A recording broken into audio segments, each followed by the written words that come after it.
Hey guys, great to connect with you. On this video, I just want to recap a blog I just wrote that I really enjoyed writing. So I really just wanted to just get it out there, I want to just talk about it. And it's called Kundalini, Cigarettes, and Hell Realms. So if you're looking to a bright, sunny start to your day, maybe not the video. But if you're going through a really dark time on your spiritual path, if crazy, energetic things are happening, you're having all kinds of symptoms and you're just struggling and you literally feel like you're in a hell realm and you just can't escape, you can't get out of it, you feel like there's a dark, thick cloud of depression that's just like weighing you down and there's just no breaking free, then this might be the video for you. I think that what I'm going to share here will help you have something to relate to. And I also know how powerful it can be to share my darkness, my darkest days, now that I'm on the other side of it. Now that I have a really deep appreciation for life. Now that I just love life so much. I know that can be very encouraging, and it was something that I always looked for were people who had been through something similar to me that were, recovered and doing really well. So I want to come here and be that voice for you. It's not, sharing this darkness, it's hard, it's hard, because it's not a part of my life anymore, but I do know that the darkness that I went through really helped cultivate who I am today. And without the darkness that I went through that I'm going to share here, I wouldn't be doing what I'm doing now. I wouldn't be on this path of trying to help people, of sharing my authentic truth, of, fearlessly showing all of myself all the time. This came as a result because of the darkness I endured and how it showed me how resilient and unharmable my being truly is. And when we go through periods and stretches, long periods of darkness and hell, we start to find out like, damn, I'm fearless. You become fearless within when you reside in hell for months at a time, maybe even longer. Nothing can really scare you anymore. Out here is just not, it doesn't have that same bite to it. It's just everything kind of, you just become a lot calmer. You just are like, okay, nothing, you just feel like you kind of seen it, like there's nothing that can phase you anymore. And that's one of the gifts of going through extreme darkness. So if you're in hell right now, know that nothing's going to be able to touch you when you get to the other side. You're still going to have, reactions. You're going to get triggered. You're going to have the scale of emotions. You're still a human being. But in the bigger picture, you're always going to be able to have the bigger picture because you're going to remember like what you've already been through. And so you're going to see life as just a beautiful gift, no matter what's happening, no matter what the experience is, because your internal state is going to be so much higher. You're going to feel so much better internally that, the outside, some things go your way, some things don't, and you just kind of roll with the flow of life a lot easier. And do know that your suffering and your pain do have value. The more you're suffering right now and the more pain you're in, the deeper you go into these hell realms, the more your soul is growing in an evolutionary sense. The more growth your soul is going through. And all you actually have to do is just stay alive to reap the benefits of all of this hell you're enduring, of all of this pain and suffering.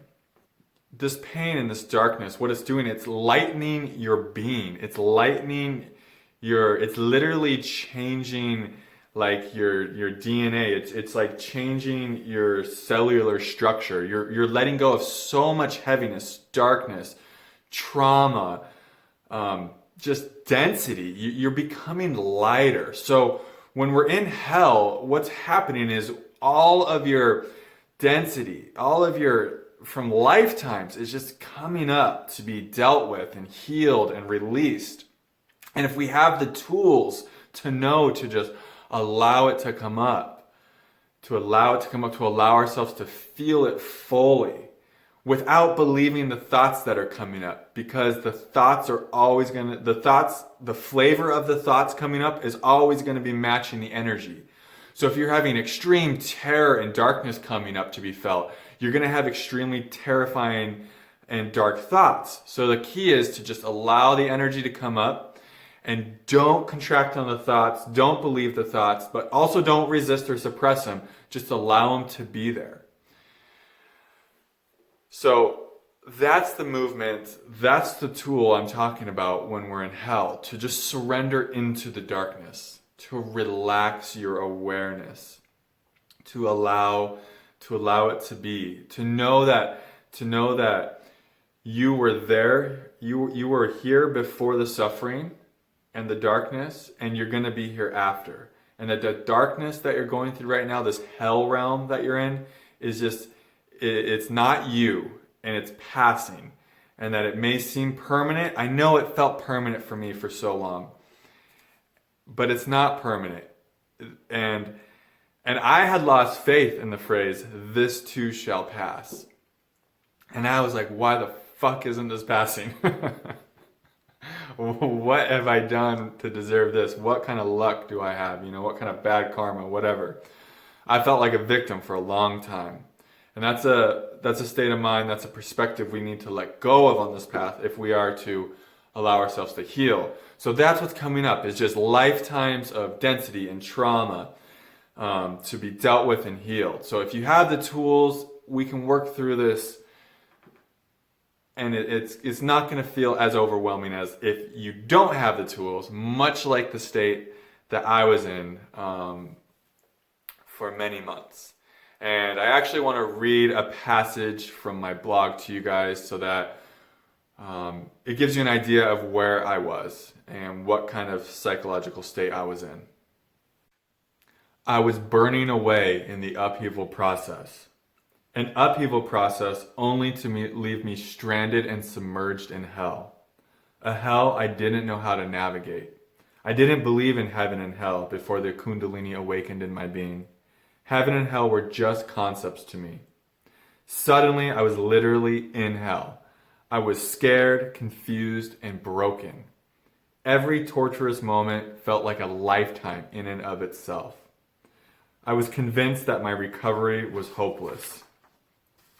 I was abandoning any possibility of ever leaving this hell realm. Death felt like a sweet release. Little did I know, I just had to surrender into the darkness to experience the ego death and sweet release that follows. No, I was a fighter. I was going to beat this darkness, outsmart it, recover with pills and exercise. I was in control. The spinning chaos and gut-wrenching pain that had become my reality would be defeated through sheer will and determination, until it wouldn't and couldn't. The harder I tried to beat the darkness through willpower, the deeper I sank into it. The only time I wasn't sifting through websites, self-diagnosing myself with incurable neurological disorders, or fantasizing about suicide was when I was smoking cigarettes. Cigarettes at one point were the most positive aspect of my life. When I was smoking a cigarette, I just was. It became a time I gave myself permission to take a break from the constant struggle and dread. I was utterly desperate. Months had gone by where I was barely able to leave my bed. The hell I was living in felt like it was becoming a permanent residence. I had lost hope in the phrase, "this too shall pass." Why wasn't this passing? How had I gotten here? My chronic anxiety, panic attacks, and listlessness had become so debilitating that leaving my room, let alone my parents' house, had become nearly impossible. So I wanted to read that with you guys, just to kind of give you an idea of, where we can go on this path and how dark it can get. And I was suicidal for months every single day. And maybe you've heard something about my story where I mentioned that, but if you haven't, I'm saying this for you right now. I literally feel like I was days away from ending my life, many times, moments away, moment to moment. And the thing I want to get to, the thing I want to say is that it's okay if we need a crutch, if we need something to help us through this. You know, for me that was cigarettes for a while.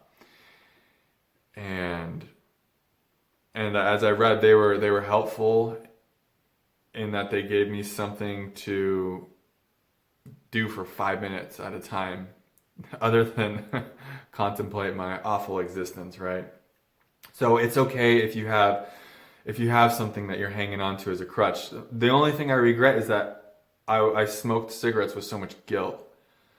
I wish I would have just been a little more gentle with myself. I'm going to read you just a little bit more of the blog.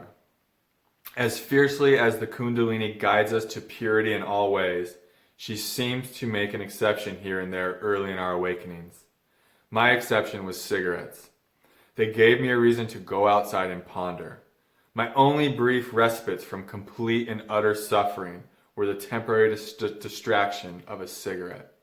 I would stand behind the gas station I bought them at, gazing out at the horizon, smoking cigarettes while pondering my past, present, and future through a broken and shell-shocked mind. My intellect was disintegrated. My psyche felt beyond repair. And my body was going haywire with torrents of fear rushing through it. Lifetimes of density and trauma were surfacing to be healed and bringing forth more pain and suffering than I knew a human being capable of enduring. The Kundalini was taking me to my knees in surrender. I looked back at that scared young man smoking outside of the gas station with compassion and tears in my eyes. He was so confused, with no roadmap forward. He was in hell, and with every drag of a cigarette, an aspect of himself he didn't have the awareness to love was soothed. I don't regret any cigarettes that I smoked. I only wish I had smoked them with less guilt and less self-criticism. But even in the midst of all the craziness I was experiencing, a gentleness for myself was sprouting. In many ways, without explanation, I knew the enormity of the destruction that was occurring within, and how much bigger it was than myself. But I didn't know or believe any happy endings to be possible.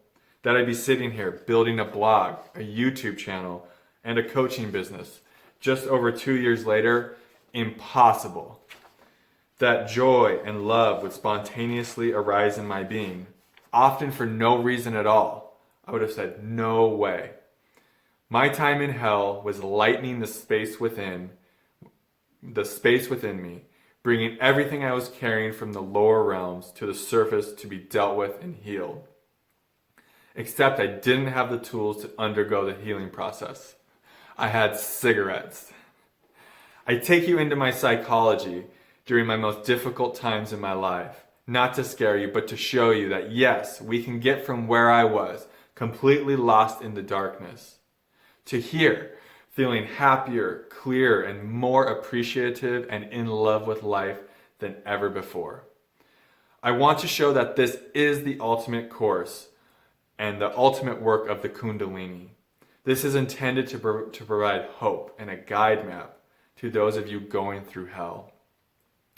I remember vividly smoking cigarettes out behind the gas station and thinking of old college buddies and the person I used to be, and wonder why I was the one who was chosen to endure such hell.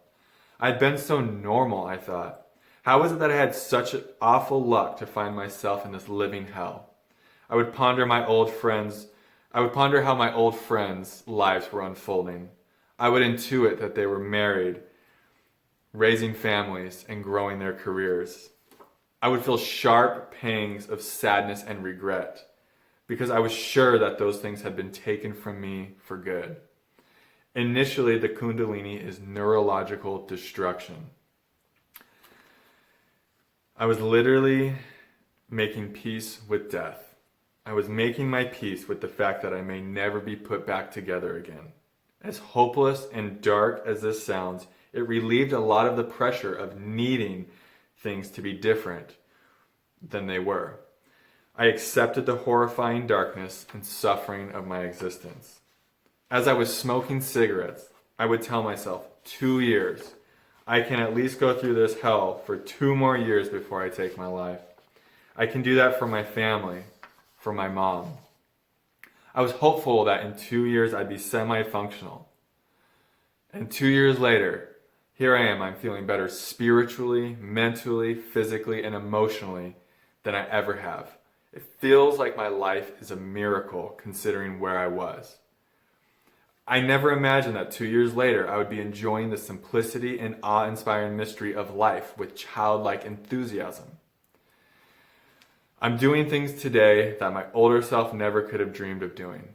I'm honest, I have integrity, I love myself, I'm fearlessly authentic, I'm creative, and I know compassion intimately. Trust me when I say, what's happening to you now is something that will yield tremendous fruits over time. Your pain and suffering are not for nothing. The deeper your pain and suffering, the more you are growing on a soul level. If you can only hang on to reap the beautiful wisdom, lightness, and love that will inevitably follow. All you have to do is stay alive. The right people, insights, and healing opportunities will present themselves to you. Right when you think you can't take it for another second, you'll have a breakthrough. All the darkness you're experiencing right now is for something beyond what you can imagine even being real. When you find a deep enough surrender into the Kundalini, the path with her becomes much more gentle. You will begin embodying a state of gratitude and appreciation, and you will have the direct experience that you just love life so much. When we reach a certain point with her, we realize that we weren't fully alive before she came into our life. And giving birth to this new life is hell, but it is worth it 1,000,000 times over. Going back to the old you will be unimaginable. It's like the old never even existed because you were so asleep to existence before the Kundalini. And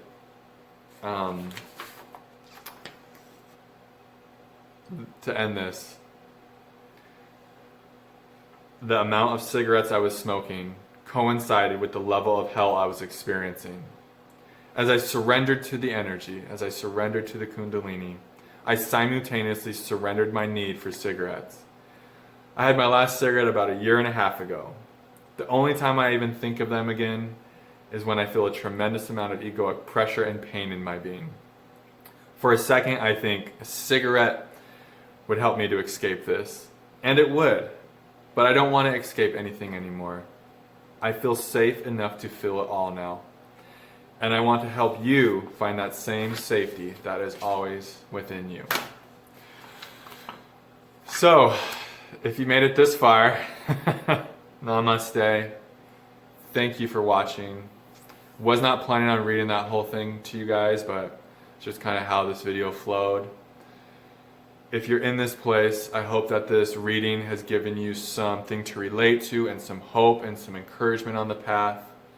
If you're going through intense energetic trauma, intense emotional, psychological trauma, that's spiritually related, Kundalini related, I offer coaching, I offer help and guidance through this time. And if not me, I have a resource, Kundalini resource crisis page with many other wonderful Kundalini guides to be found too. So just find somebody that resonates with you. I can't stress that enough of how helpful it is on the path when we're dealing with really difficult times to have a really to have someone to bring peace and understanding and wisdom to the process. So thank you all for watching, and I will see you all in the next video.